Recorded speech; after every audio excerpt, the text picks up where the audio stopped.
take a while.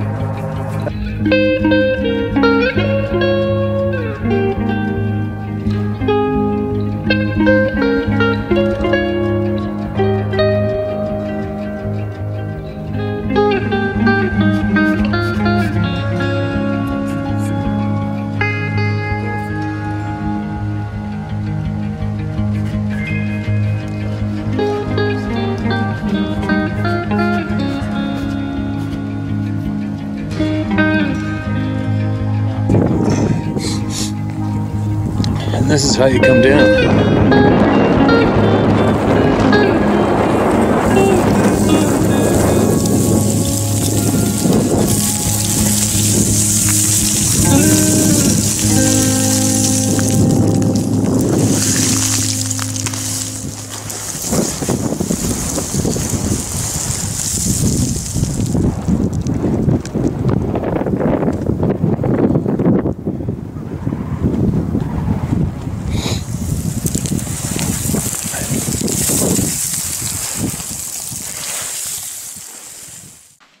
All right, here we go. I'm gonna try using the GoPro again. I remember the audio was really good on the boat and out in the woods, and I've been mixing it up with older cameras, a new camera, DSLR, Sony Handycam, yesterday's camera. Yeah, kind of my screw up. I left it on manual focus, screwed up the focus. And I remember with this small GoPro, the newer GoPro, you can see the screen. I can see the screen right now. It's recording. I can see beyond it. I'm squared up. And the audio I found was really good on this little bugger. So you just hit record and let her rip, and you don't do anything else. It's very sweet and exactly what I need right now. So let's give that a go. And I think I'm at the recent emails day. So let's get into it. Here's a quick one that came in, a reply to my gun control questions, and I'm not sure if this guy was an ex-cop or not. I remember we had a police officer from the UK email us in, but anyways, he said, I just want to say that from where, the title is UK Insight into Gun Control. I just want to say that from where I'm sat here in the UK, it's pretty fucking clear that every single time I've heard about the horrific attacks on innocent civilians involving firearms, that it's orchestrated by a group of dark and dangerous people who are clearly trying to force the narrative to enable the removal of all guns. It's as clear as looking through a window. My thoughts are sincerely with the family and of those taken. Respect and love to all those good souls. Sincerely yours, P. Moxon. Thanks, man. Sounds like a nightmare. I hope it's not true, but it's not good. And I will use this platform to encourage every single good, honest, hardworking person to never, ever give up your firearms, no matter what the flavor of it is. Do not do it. That's very, very vital encouragement. Do not give up your firearms, no matter what flavor they are, ever. If anything, buy more, hoard more ammo. That's all I got to say on that topic. Now, another thing too, I'll guarantee you guys that possibly some government people, I don't think, well, they obviously use police officers, but I can guarantee you whoever's watching this channel who might be in the position of what they call themselves authorities, they are probably just sitting there just waiting for the day I say something a little aggressive, which would be enough to allow them to think that that's warrant to come over to my home and take my rifles and whatever else I may have, because I might be a bit of a loose cannon in the eyes of them, when meanwhile I'm just a free human being who's willing to stand up and fight. They don't like that. So I have to bite my lip on sometimes and some things I really want to say, because those people will use those sentences against me in a court of law or whatever it is to prove that I might be some kind of a radical and in trying to encourage violence, which I haven't. I'm encouraging every one of you to stand up and fight for your rights and never back down. Hoard your guns. Don't give them up. Ever. Okay, back to hearing the people. Listen to this one. This is titled Two Experiences. Hello, Steve. My name is Brandon Held. I've watched your videos for over a year now, and I finally decided to share my experiences. My first time, I never saw it, but definitely knew it wasn't a bear, a deer, or a guy playing a prank. I was out four-wheeling with my girlfriend, who is now my wife, and two other buddies and their girlfriends. We were in the mountains behind a rich neighborhood called Coughlin Ranch in northwest Reno, Nevada area. It was late at night, and we were trying to find a lake called Hunter Lake. We couldn't locate it, so we stopped in a meadow area and started a fire to warm up, have a beer, and smoke a joint. Before we could get our chairs out to hang out, we all heard something inside the tree line. What sounded like heavy walking through the brush and leaves. Being 19 years old at the time, I just got my first 12-gauge shotgun and wasn't scared of anything in the woods, LOL. My buddy had a large spotlight, so we scanned the tree line and started calling out, "Who's there? Who's out there? Come out or we're gonna shoot." Nothing, just silence. Then we started hearing what sounded like 4-inch or bigger branches being snapped. Snap, snap. So the tough guys we yelled out, "Okay, we're gonna shoot." We shined the light where we thought the noise was, and I let it have it with a few shots of buckshot in that direction. And then listened, expecting an animal to run off or some guy to come out saying, "Stop." That didn't happen. The snapping just continued. We all looked at each other in disbelief, and then the overwhelming sense of dread and fear struck all of us at the same time. We all said to each other, "Let's get the F out of here." We all jumped into our pickups, locked the doors, and left as fast as we could, leaving the fire burning. We were so effing scared. I still am friends with these people, and I can tell the story from time to time at campfires. Although they don't voluntarily tell the story as I do, they don't deny it, among others, when I tell the story. I'm 40 years old now, and it seems like yesterday when I think about it. Second experience, I saw one. I'll write you again telling you that experience. Being a member of the Club of No Return is not a fun club to be a part of.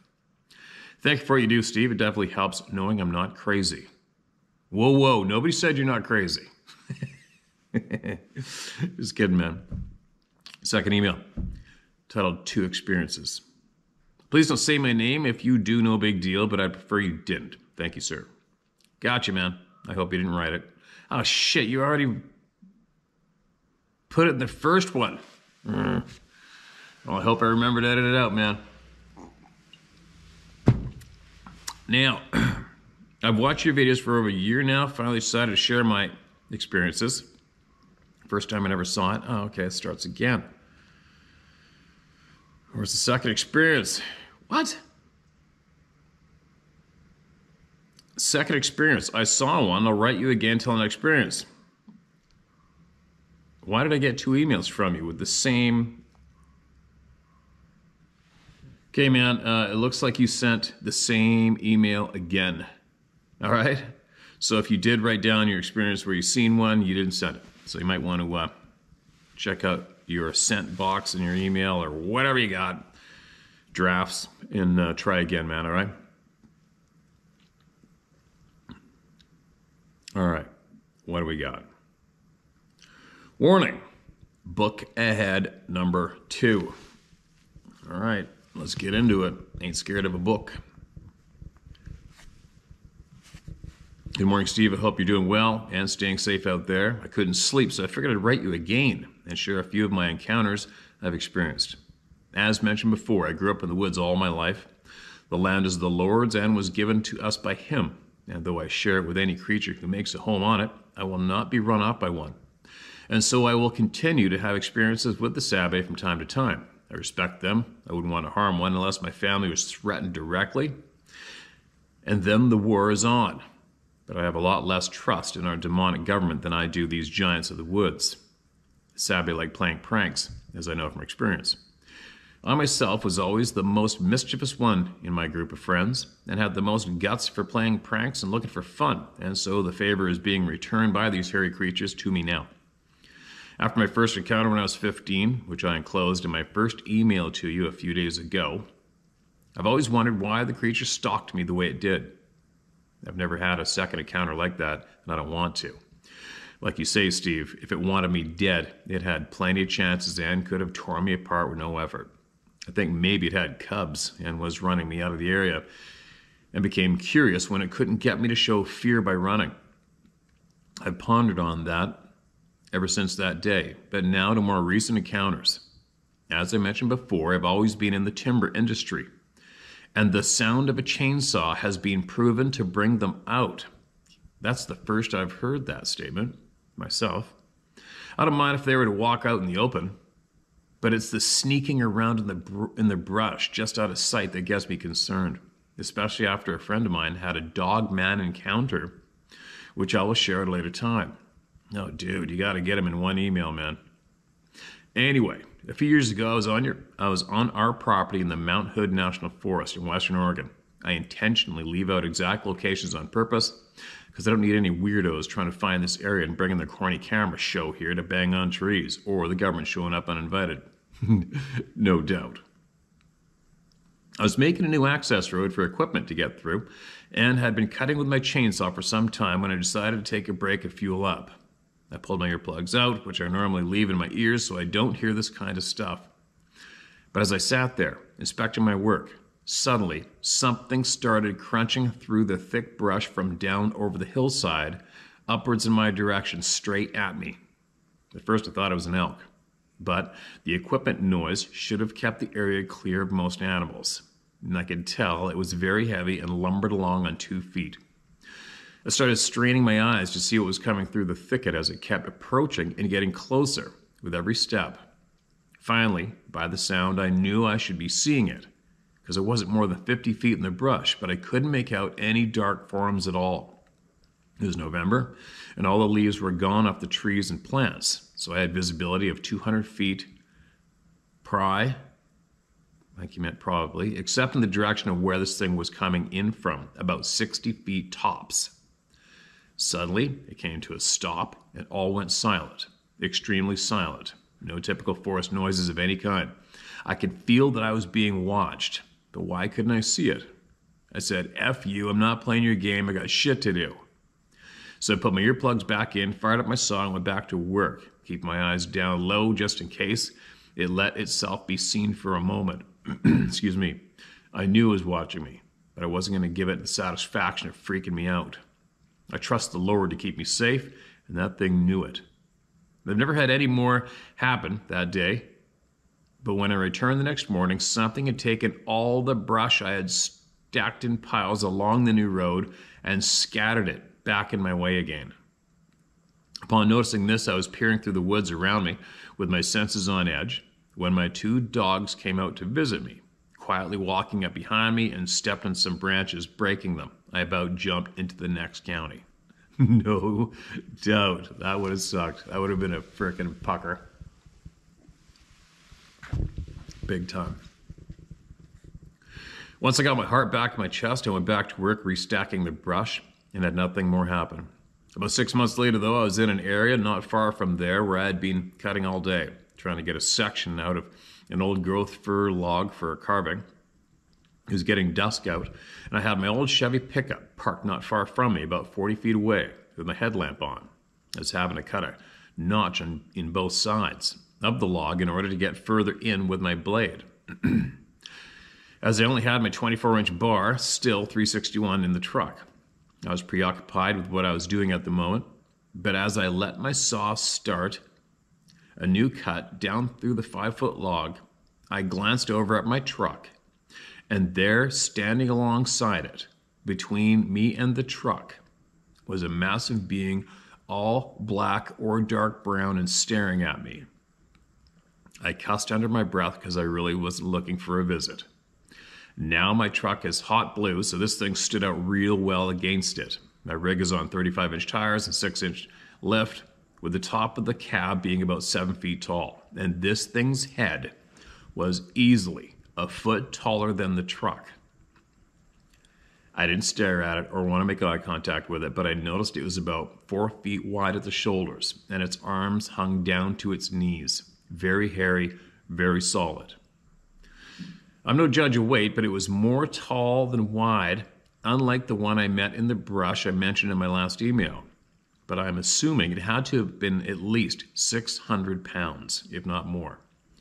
Usually a big critter like our hogs weighs more than what you guess. Excuse me, but the second I saw this thing standing there, a cold shiver ran down me, but I didn't want it thinking I saw it. So I turned back to focus on my cutting. I didn't want to look back for probably 30 seconds, which was making me nervous because I really didn't want it getting any closer to me.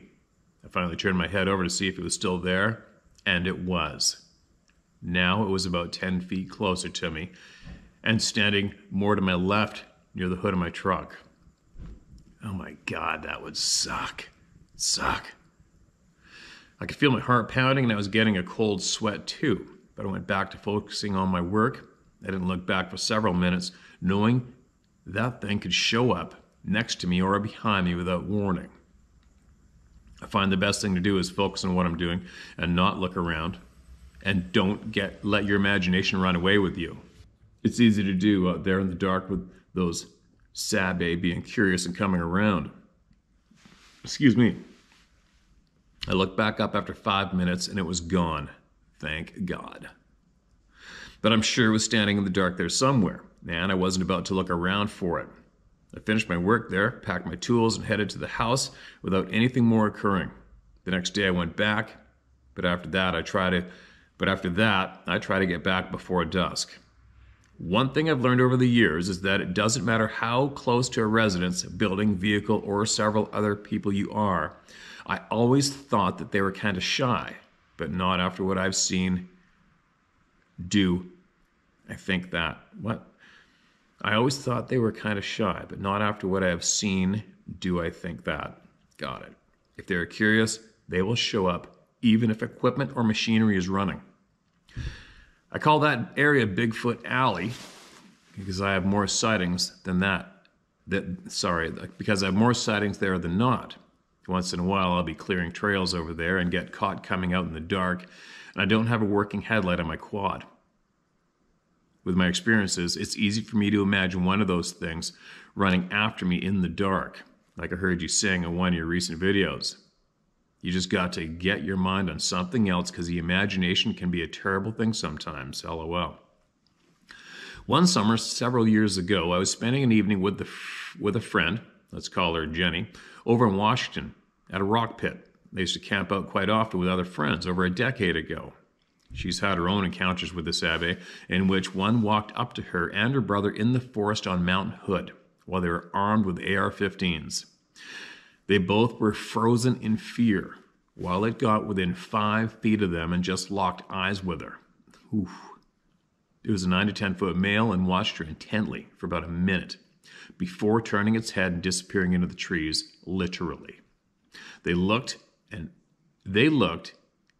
it was vanished. And this encounter happened in broad daylight. I wish I could see them in the day and not at night. So anyway, we were enjoying our fire and she decides to try to call one in using the whoops she has heard them make. Oh my God, it's amazing to me that she would want to do that after having one lock eyes with her. I was very skeptical to think that she could do it, but less than a minute afterwards, there was this low, long growl coming from the nearby woods. Still, this didn't convince me, so I went back to my fire, making it bigger. We were seated in a kind of a horseshoe area with a 20-foot bank of loose tailings all around behind us and 30-foot tall trees at the top of the bank. The trees were a mix of alder and fir and some pine. After a few minutes, I noticed small rocks come rolling down the bank behind me. I looked up to the top, but nothing was there. I went back to messing with my fire, and a few more golf ball-sized rocks came rolling down.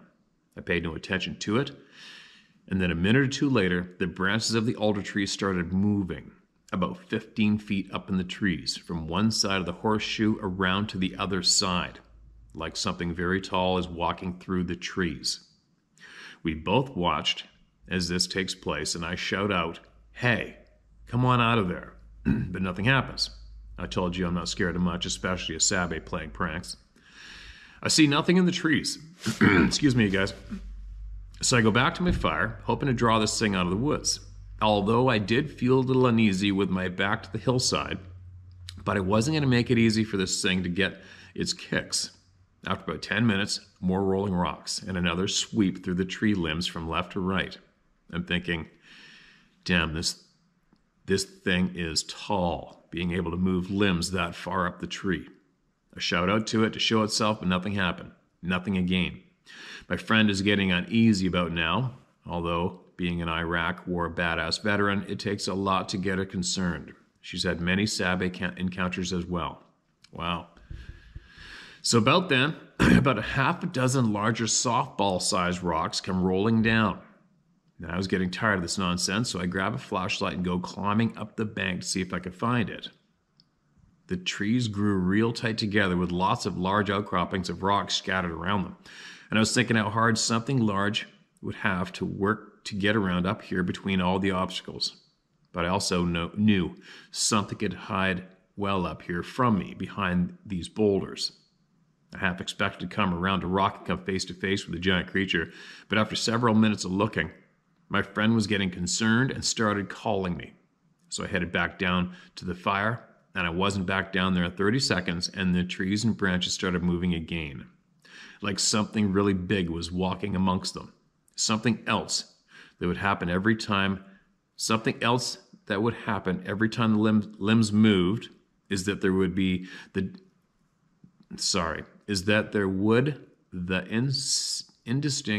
there's some typos, okay, guys, a little patience, is that there would be indistinct jingling of a dog collar in the trees.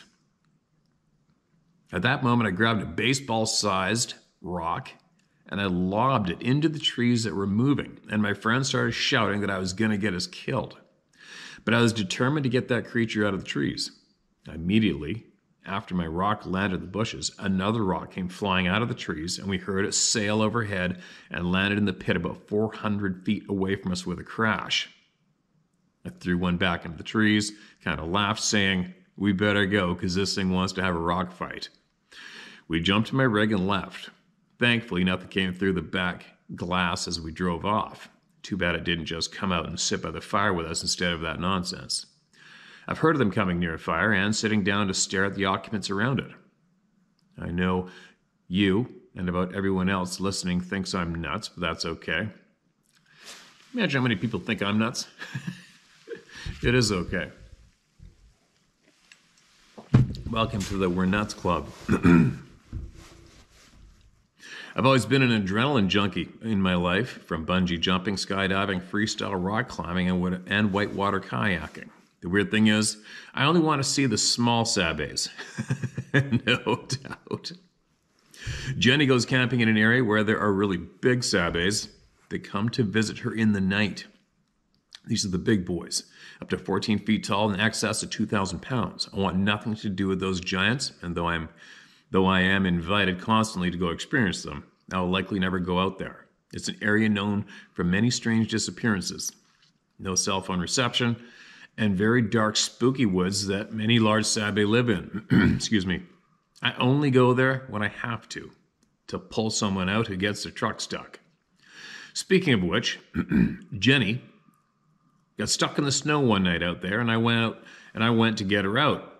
It was up the side of a mountain where the road is very narrow and the trees grow tightly right up to the side of your rig. As I lay there in the snow trying to hook a strap onto her vehicle, she was standing there and I kept asking me if I heard anything. I was kind of hacked off, having to drive 4 hours out there in the middle of the night to come find her, so I wasn't paying attention anyway. I kept telling her, "No, I don't hear anything." Finally, I stopped and listened. And over the sound of my 02 Dodge Cummins running, I had one of those, got 658,000 kilometers out of it. 5 feet away, excuse me, you guys, sorry. 5 feet away, I hear something very large pacing back and forth in the trees just beyond the edge of the road, out of sight. I had all my off-road halogen lights turned on, and yet I couldn't see anything in the trees. It was bipedal, and it sounded as big as an elephant, stomping back and forth in a line about 20 feet long. I didn't like what I was hearing, and the last thing I wanted was some pissed-off creature to come charging out of the trees while I'm laying under the rig in the snow. I immediately went to my truck and gave her my 12 gauge with double-aught buckshot in it, and pumped one in the chamber. I told her, if anything charged out of those trees, shoot that damn thing right in the face and hopefully blind it. She stood over the top of me while I finished rigging up. The barrel aimed about upward where we figured its head might be. It was much larger than anything I'd ever heard before. I kept glancing every few seconds to the dark trees a few feet away, expecting something to happen without warning. The whole time, that being sounded pissed off, marching back and forth with an aggressive energy that I could feel to my core. I was getting worried and felt very vulnerable down on the ground. Every time the feet hit the ground, I could feel the vibration getting stronger, even through the snow, and giving me the impression it had to be every bit of 1,500 pounds plus. I felt like the longer we were there, the more it was getting aggravated by our presence. I gave her a pull and she came out. Then I threw my strap in the bed and hauled ass down the road, almost going faster than I could see the road laying out in front of me. She had a hard time keeping up with me, but I wanted to get as much distance between us and that bad energy as I could. We both have Native American in us, and I don't know if that helps sense bad vibes from creatures or if it's just being in tune with your sixth sense. I wasn't very committed to brushing my teeth as a kid, so maybe that's why I have a good sixth sense, but bad breath, no fluoride. Oh, fuck. That's a good one. Well, I have more to share, but that's all for now, man. If you ever get down in this area of the world, it'd be cool to meet you and share some stories. You got big balls and a lot of patience, man, taking on all those people in your guiding adventures and dealing with mammoth grizzlies. Maybe I should sign you up for a camping adventure with Jenny, and you could swap stories with her. I'd rather take on a savvy I can reason with than an over-caffeine person with a loaded rifle. I enjoy hearing your personal stories, especially the one about the naked cross-country ski girls. I want to hear that one again sometime, and hopefully the sound doesn't cut out in the video. Thanks again, Steve. You take care, man. CJ. P.S. I love the music you always have in your videos and all the effort you put into making them. God bless you. Okay, man. Appreciate you. I absolutely appreciate the time that you just donated out of your life to share that. You'd say I got big balls. You kidding me, dude? You're looking at a Sasquatch between you and your truck and you keep working. Actually, you know what I think about it? I think I do the same thing. I guess you wouldn't have much of a choice, though, would you? It's in between you and your truck.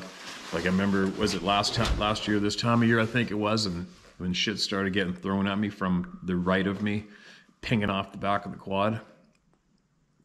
And I've heard noises behind me, stuff thrown at me a few times, and it's just kind of like, you just stay concentrated on what you're doing, and in the back of your head, you're going, F you.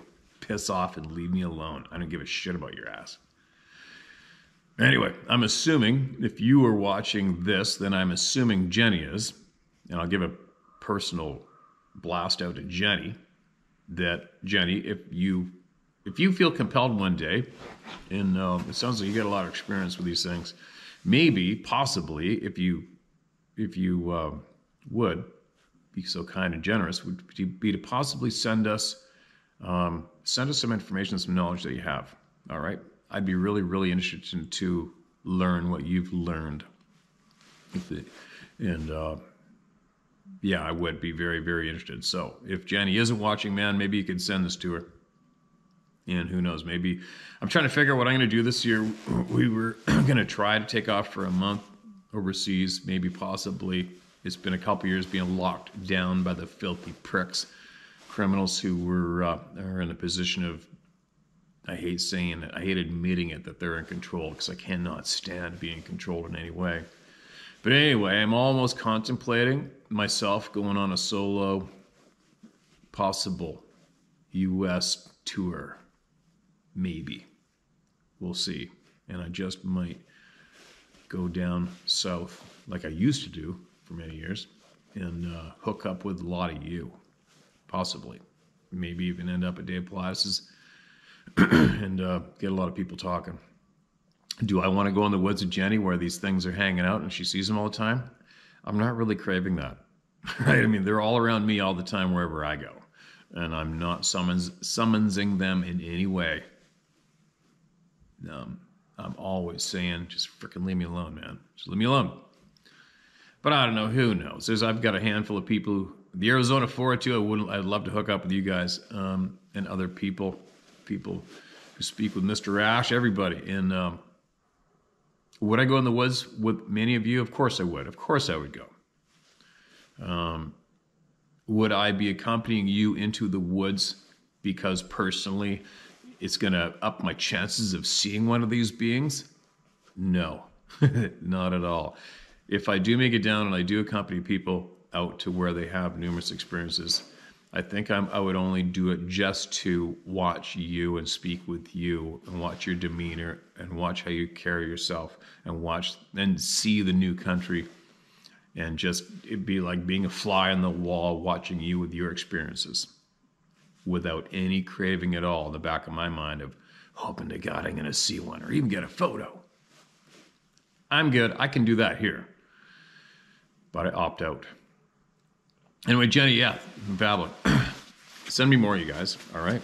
Send me more. Us more. Send us more. You know, another thing, too, when you speak about being veterans, excuse me, I have a feeling that Afghanistan, there's a lot more to it when it comes to Afghanistan. I think there's a lot more to the conflict, the past conflicts. I do not believe that any Afghan was in any way, shape, or form responsible for terrorist attacks on North American soil. There's no way you could convince me, ever. But I wonder what the purpose is of all the conflict going on over there. There's a lot of weird shit that goes on in that country. There's a lot of our veterans who have directly eyewitnessed crazy ass shit going on in that country with beings that are described. Some of the descriptions of some of the beings these people claim to have seen and been in gunfights with that I've had emailed to me is off the frickin' charts. We have veterans who have seen old Afghan man basically walk off the ground and walked right up a wall right in front of them. There's been beings with goats' feet, human bodies, reported being shot at. There's the red-headed giant being shot. There's all sorts of crazy, crazy shit going on in Afghanistan, man. I'll tell you what, one thing that I've tried it a couple times. One time I decided I was going to go around the world by myself with no plan, no map, because I like to scare the shit out of myself and see new stuff, and I don't like being scared out of doing things, and I wanted to force myself to do that. And then a friend of mine who's in law enforcement,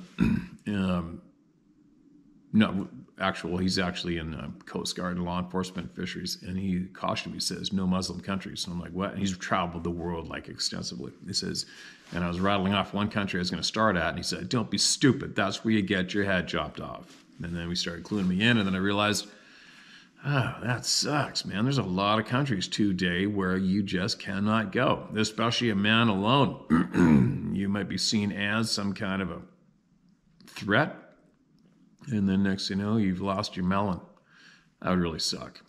And unfortunately, like a place like Afghanistan, that's those mountains and all the terrain, I'd love to go see that shit. I would love to go with a mountain guide, a fellow hunter, whatever, and go off in those mountains. I'd love that. But unfortunately, with all the Taliban and all the hate that the West has created, it wouldn't be safe for me to go to see all that. I'd probably lose my head, right? Shitty. What else? The Himalayas. I would love to go see the Himalayas and go off into the mountains with some experienced mountain people there too. Same deal. I would love that. Why am I babbling? I'm babbling. But anyway, Afghanistan. A lot of you veterans have seen the crazy shit there. And you think it may sound absolutely too crazy to share here. Trust me, it's not too crazy to share here. Please, if you're ever bored out of your tree, send it to me, all right? There's a lot of us are very, very curious, especially me. That's almost 2 copies, go figure. The babbling gets lengthy. Excuse me. All right, here we go. This is titled, Maybe the Ultimate Puzzle Piece. You got our attention now. Hello, Steve. I'm addressed as Lewis Edward. Love and light to all those seeking truth. I humbly thank you for your time and dedication helping all people. Bless you for all you give so freely. May the love and light of our source be with you always, always. I share your love for nature and feel most at home when I'm in the forest and wilderness areas. I'll relate my encounters briefly, as they can be explained rationally and are not the important information herein. Both experiences were on the Dick Earl Arm of Navajo Lake, northern New Mexico, happening on separate trips. First happened late afternoon, sunny, partly cloudy, and we observed 2 basketball-sized orbs. They were mostly white with a yellowish haze towards the center. Both moved vertically downward about 20 feet apart and disappeared after a short time. I wrote it off as ball lightning. Second happened 10 p.m. or later, when I heard what sounded like large rocks splashing just off the aft deck. The fear I felt at the time I thought was my concern for damage to my boat. This occurrence I wrote off to beavers that have lived in this arm for years, slapping the water with their tails for my presence near their home. Excuse me. The intention is to share the knowledge I've discovered after 71 years in this physical experience. All right, 71-year-old gentleman, I am stoked to hear of what you've gathered up. As you say, take from this what you will or leave it. I will give references and sources for all to research at the end of this email. For those who have doubts, concerns, or just want to go deeper down the rabbit hole, please understand I believe we truly have free will, and everyone is on their own path. What I share here is spiritual and has nothing to do with man's many religions. I'll get to the puzzle piece after a little groundwork. Please accept the following as truth/fact, even if you have reservations. All right, man, let's go. Number 1, love is all there is. Number 2, we are eternal consciousness. Number 3, we are spiritual beings having a physical experience. Number 4, fear is the lack of love. Number 5, everything is vibration/frequency. Number 6, we are all creators by intent or default. Number 7, our emotions are the indicators of our connection to Source, bracket, God, end bracket. Your feelings of love and happiness are high vibrations connecting you with Source, and fear and hate are the lowest vibration, disconnecting you from who you really are. Number 8, we create by thought, word, and deed by vibrating the fabric of space creation. Number 9, as you think, you vibrate. As you vibrate, you attract. As you attract, you receive. Try to have the highest thoughts of love and happiness. Give thanks and gratitude and appreciation often. Laugh at life. Number 10, there is only now. The now we are experiencing is that which we created in the past, manifested. Number 11, what you push against, do not want, you attract into your life and add power to. Number 12, Source does not interfere with our free will, and any judgment of our free will is self-inflicted. Number 13, what we call birth is moving our eternal consciousness/being from our spiritual home to the physical, and what we refer to as death is our eternal consciousness returning home. Number 14, we all have a higher energy self that is always anchored to Source. We are all one, and at the same time, unique individuals. Now, it's time to share the most important puzzle piece in my belief. This is so easy, will cost nothing but a little well-spent time, and should turn out to be earth-shaking. The most important thing we can do is connect with our Source, the creator of all, God, my least favorite reference for Source, but most familiar to most people. Please, to all the atheists that might be here, don't shut down quite yet, as you may discover a life-changing experience. The ideal method to connect with Source is meditation, although there may be other ways. I am humbly asking all who hear this, spend as little as 15 minutes a day Quieting your thoughts, the best time I have found is as soon as possible after waking from sleep, as the rush of life is minimal at this time. The actual time of meditation is not as important as the actual meditation. If you find it difficult to stop thoughts, try focusing on your breathing, water dripping from a faucet, or a quiet fan running. If quieting the mind is not working, focus on happy, loving thoughts during the time you meditate and keep trying. Once you have quieted your thoughts, now focus on happy, high vibration thoughts. Think of the world in a loving way that you desire it to be. One of us connected to Source in this way is more powerful than thousands who are not connected. I have found that meditating has had many positive effects on my life. I hope it is clear that the idea is for each one of us to create the world anew in thought, word, and deed. Please, all help with the manifestation. I suggest this is a way of having a positive effect on the world without the negative effects of violence. Or, I am open to other possibilities and will gladly entertain other thoughts. I hope all who listened till now will join me in a new now. As I try to end this long narrative, I would like to shed light on subjects that arise often on this channel. Fear cripples so many people. I cannot emphasize how important it is for all to understand we are eternal beings, having a physical experience. Do not fear death or any of the psychopathic narcissists that are impacting our lives at this time. Do not push against those things you do not want in your experience. Bless everything in your life and think no more of that which is not wanted, changing your thoughts to a higher vibration. We should all try to understand there are many unknown things surrounding us. Live in a state of love, high vibration. Fear nothing. Fear no thing. Nothing. I am sure Sabe are most everywhere. Never seen one, although I would put that on my bucket list along with cougars, wolves, whales, and a long list of others most of us will only see on film. For me, the gut instinct you refer to often is our ever-present higher self protecting us from something. We have so many abilities we have forgotten and are hidden from us by those who should be teaching us. Oh, amen to that one. That is 100% absolute truth.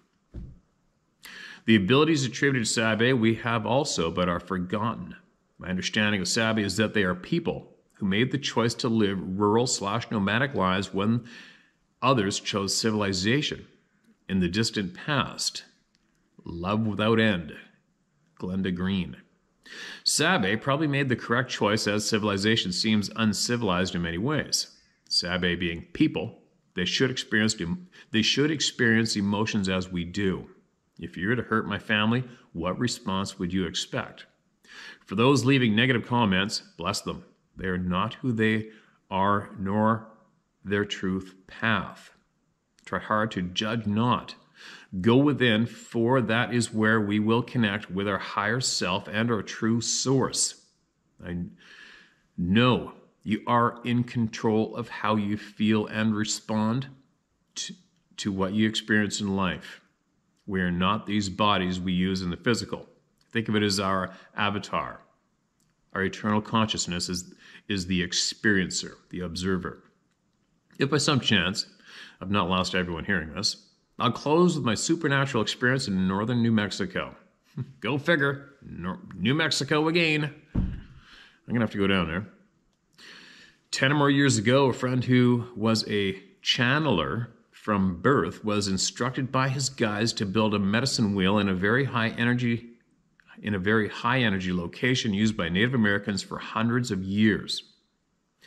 A group of friends met him at the appointed time and place, and the medicine wheel was constructed to the guide's plan.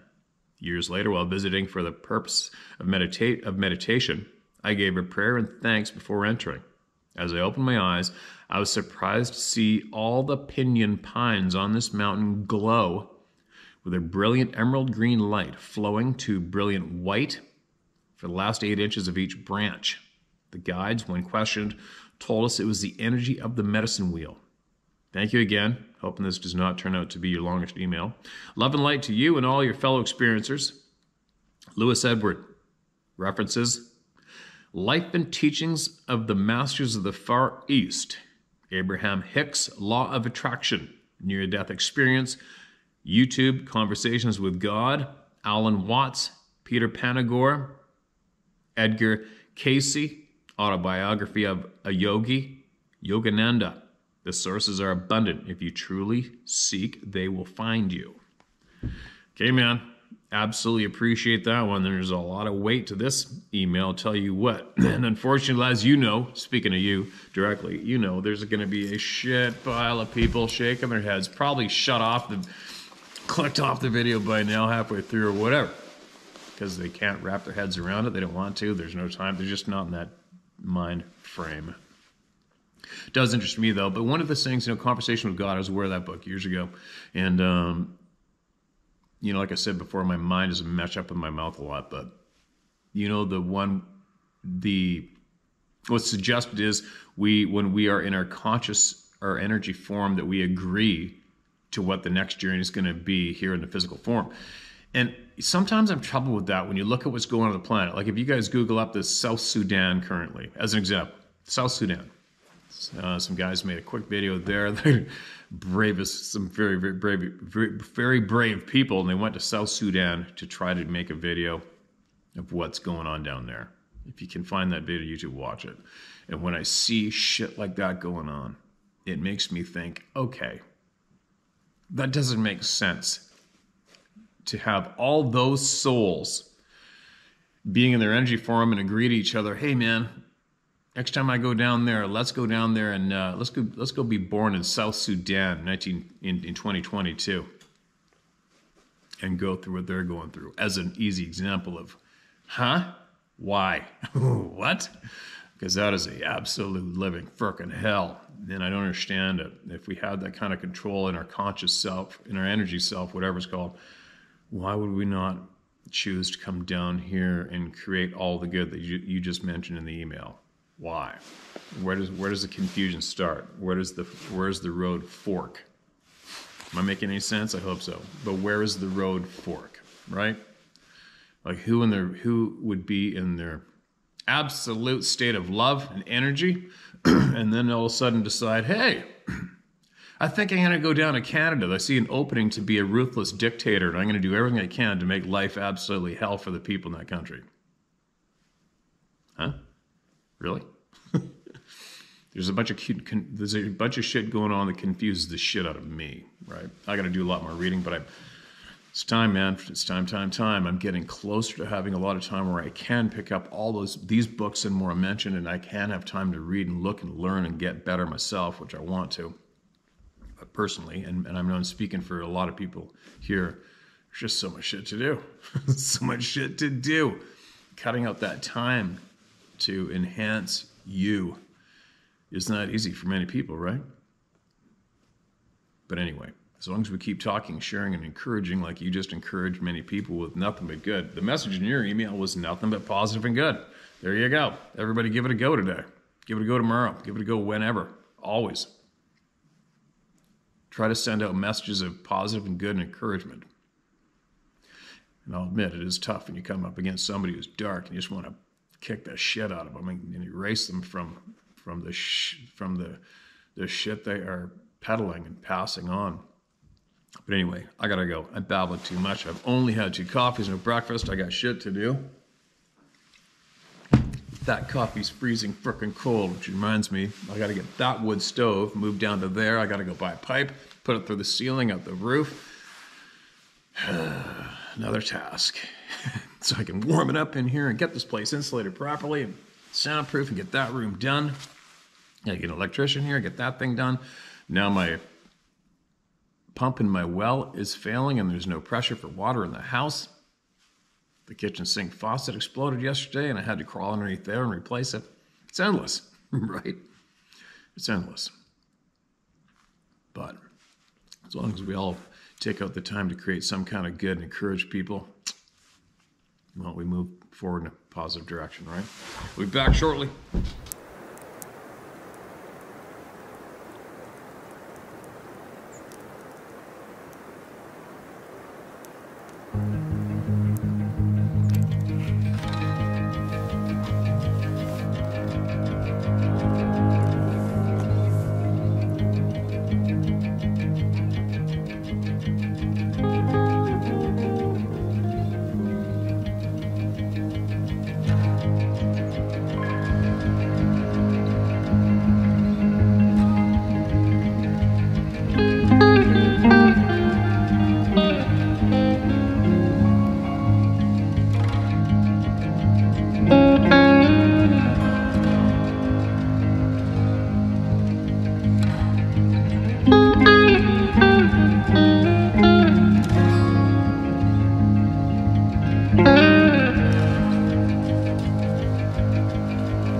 2 feet to the left, I'm gonna die.